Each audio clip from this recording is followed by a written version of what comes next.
Hey, what's up, guys? It's your good friend Jimbo. Alone today, but kind of switching it up. Well, I guess not, because last Friday I did the first of our Eagles way too early predictions. But tomorrow, me and Shoulders will be recording, so we could talk about the past week in sports and maybe get his predictions for the first 3 weeks of the Eagles season, which I believe our preseason game starts probably next Thursday or so. So I'm a little excited. You know, we had a game last night. I didn't get to watch it because I had to get up early for work. But saw the headline that it was a last-second touchdown. I believe the Falcons may have got the win.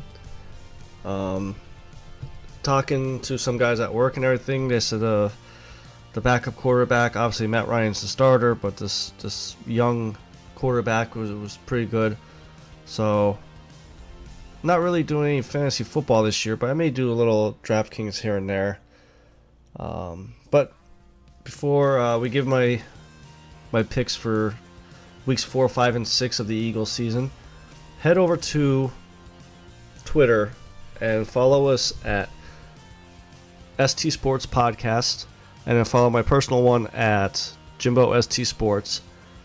Head over to Facebook, like and share our page there. Go to our YouTube channel and subscribe to that. You can find us on iTunes, TuneIn, Spotify, Google Play. There's a couple other ones that we are slowly getting onto because we are officially part of the Belly Up Podcast Network. So head over to Twitter and also follow them and follow Belly Up Sports as well. As you guys know, that's who I write for, somewhat on a weekly basis. But enough of that. Week 4 of the Eagles season. It's a Thursday night game at Green Bay. Aaron Rodgers, Davante Adams. I think that's all they really have left. The days of Randall Cobb and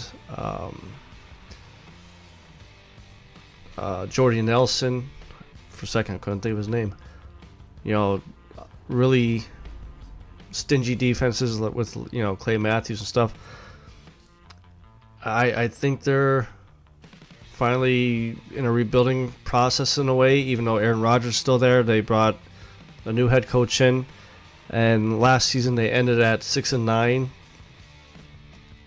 I mean, hey, at least Aaron Rodgers ended up on Game of Thrones. I don't know if you guys saw that. He got lit up by a dragon, which was pretty cool. But as far as the game, Aaron Rodgers is still one of the best. Even with a crappy defense last year, that offense was still ranked 9th in the NFL. Our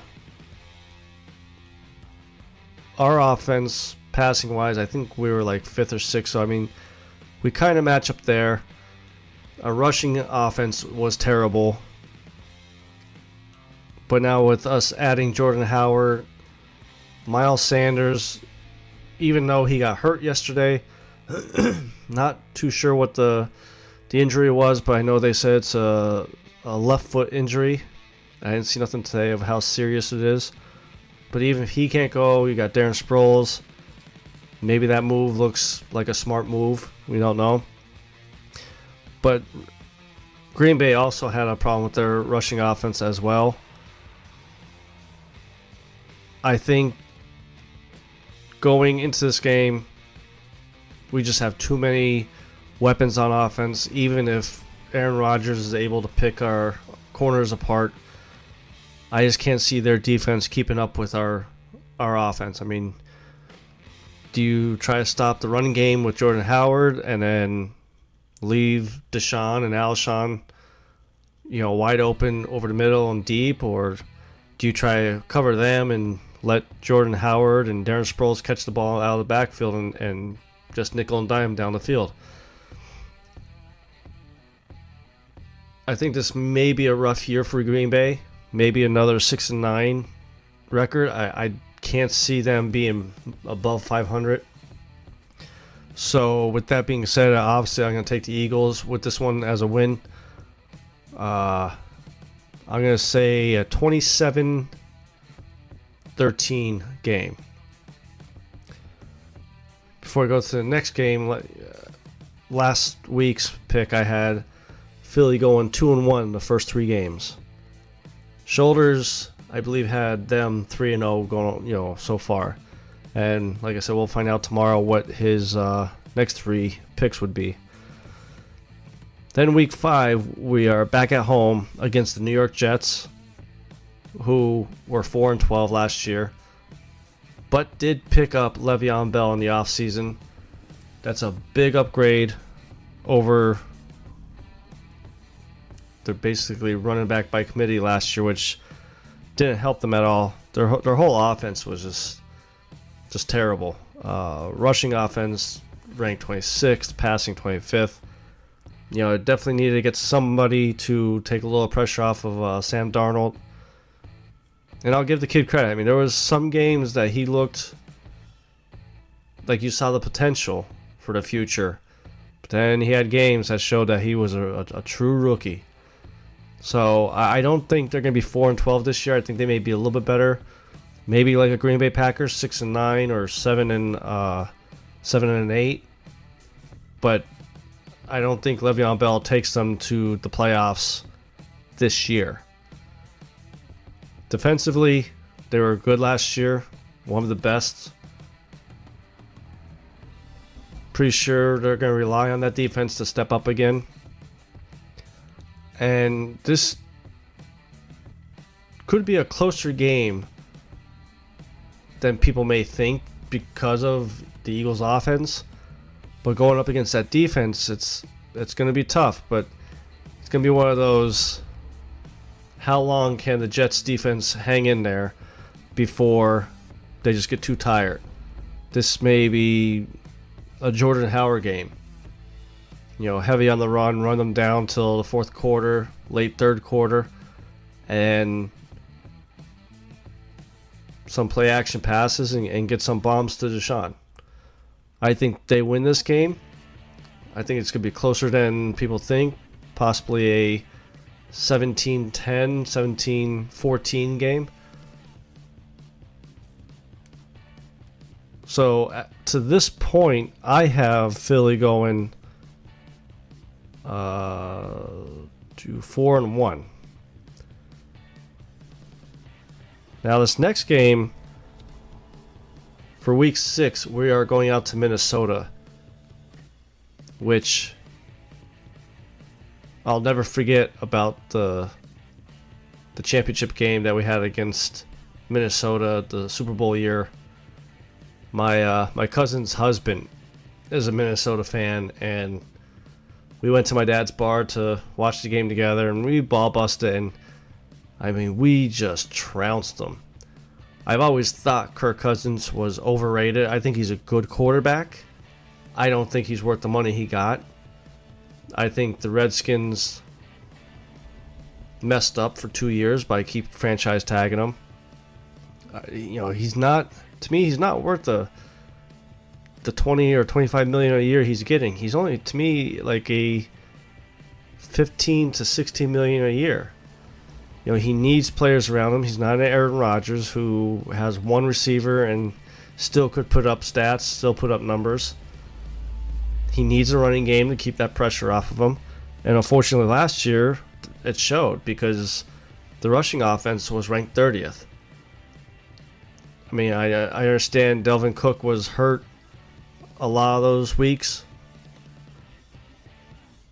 But they had Murray back there, who's not a bad running back, but to me he's more of a 50-50 guy. Not necessarily a third down back, but could take a couple more snaps than a normal third down back. Now they got Dalvin Cook coming back this year after a year away from the ACL injury. I can't remember if they still have Murray or not. I'd be willing to bet they probably still do. So that running game has to be better. I mean, can't get much worse. The only way it gets much worse is 2 spots. You know, like I said, they're ranked 30th. If the running game is a lot better this year, you may see the Kirk Cousins from Washington. Now, unfortunately for them, with our rush defense, we have one of the best rush defenses out there. You know, Fletcher Cox in the middle, Tim Jernigan, you know, Vinny Curry we'll probably put in the middle mostly for this game because he's a good run stopper. They may get, you know, some yards on us, but I think we would be able to keep them in check and make Kirk Cousins try to throw on us. And this could be a true test for our corners by this point. You know, I've been seeing a lot of reports about Sidney Jones having a phenomenal offseason so far at training camp. I think the one stat I saw yesterday is through 9 practices, he has 6 picks. Starting to show some of that talent that pre-draft before he tore his Achilles. And this, I think this is a make or break year for him because he's been on this team now for about 2 years and really hasn't shown that first round talent that everybody thought he would have. I think Ronald Darby is going to be the other starter, which I don't know. You know, I mean, he's coming back from ACL injury. We just signed Skandrick, which I think he will be a starter. So do we drop Jones back down to the slot and have Darby and Skandrick? Obviously, we don't know just yet, but that's why we like to call these our way too early picks. But as far as the game against Minnesota, this could be just like the Falcons game that I gave my prediction for last week. This could be a shootout, 35-24. But I think Philly pulls this one out. I think our defense comes through for us. You know, gets a couple of picks on Kirk Cousins, maybe takes one back for a touchdown to seal the deal. So through 6 weeks, I have us to this point going 5-1. You know, it's not a definite. But, I mean, really look at the Eagles' schedule. I think we have the 7th easiest schedule in the NFL. And with the offensive weapons we have, and I think really other than corner on defense, our middle linebacker position is the only other question mark. Obviously, our defensive line is one of the best. Outside linebackers with Bradham and the other young linebackers are good. It's just the middle, you know, safeties with Malcolm Jenkins and McLeod coming back. I know I just saw Shoulders sent me a text earlier today and said that we signed a safety, the former Tennessee Titans safety, which is a good utility guy, which I kind of wonder if they signed him because of Chris Margos retiring this offseason. So we'll see how this goes. Like I said, we'll be back tomorrow. Me and Shoulders talking about different sports topics that happened this past week. And get his picks for the next 3 weeks of 4, 5, and 6 of the Eagles season. So before I go, head over to Twitter. Follow me at Jimbo ST Sports. Follow the show at ST Sports Podcast. Head over to YouTube and Facebook. Like and subscribe, share, do all that stuff. You can find us on TuneIn, iTunes, Google Play, Spotify. I knew there was a fourth one. But until tomorrow, This is your good friend Jimbo, signing out.